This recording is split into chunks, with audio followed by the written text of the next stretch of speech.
Εντάξει, νομίζω ότι θα κινηθώ και εγώ στην τοποθέτηση του κυρίου Μπούκα ότι έχουμε απώλεια χρημάτων 1.000.000. Δηλαδή ακόμα, εγώ δεν θα αμφισβητήσω ότι γίνεται μια προεργασία και μια προσπάθεια που βέβαια εάν ή όχι θα γίνει νέα εγγραφή ή αντιδήμαρχε, αυτό θα γίνει από τη νέα δημοτική αρχή, εάν το τρέξει και αν το προχωρήσει. Αν για κάποιο λόγο, εάν δεν το τρέξουν, εγώ δεν γνωρίζω πώς θα κινηθούν, δεν είμαι μάντης και δεν μου αρέσει να προτρέχω.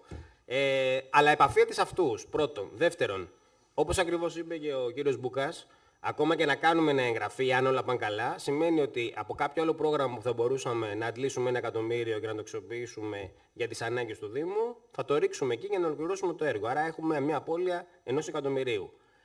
Το χειρότερο σενάριο είναι, εάν δεν μπορέσουμε να κάνουμε εγγραφή, θα πληρώσει ο Δήμος 1.000.000.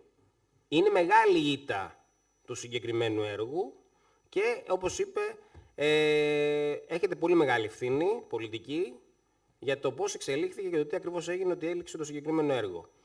Εμείς, γιατί δεν μπορεί να μείνει για πει, θα ψηφίσουμε παρόν, αλλά τις ευθύνες τις ρίχνουμε στη Δημοτική Αρχή για την εξέλιξη του συγκεκριμένου έργου και είναι το δεύτερο, αν θέλετε, η δεύτερη κακή εξέλιξη μέσα στη βδομάδα, με πρώτη αυτό που έχει γίνει στη Σπηλιά που δεν είναι δικό μας το έργο. Αναφέρομαι στον αγωγό των υδάτων, όπου πάει για απένταξη από την περιφέρεια, με εισήγηση του τεχνικού της περιφέρειας, δηλαδή στο παραλληλιακό μέτωπο Μαντούκι και Σπηλιά, έχουμε δύο πολύ μεγάλες ήττες αυτή τη βδομάδα. Και είναι πάρα πολύ δυσάρεστο. Ευχαριστώ πολύ.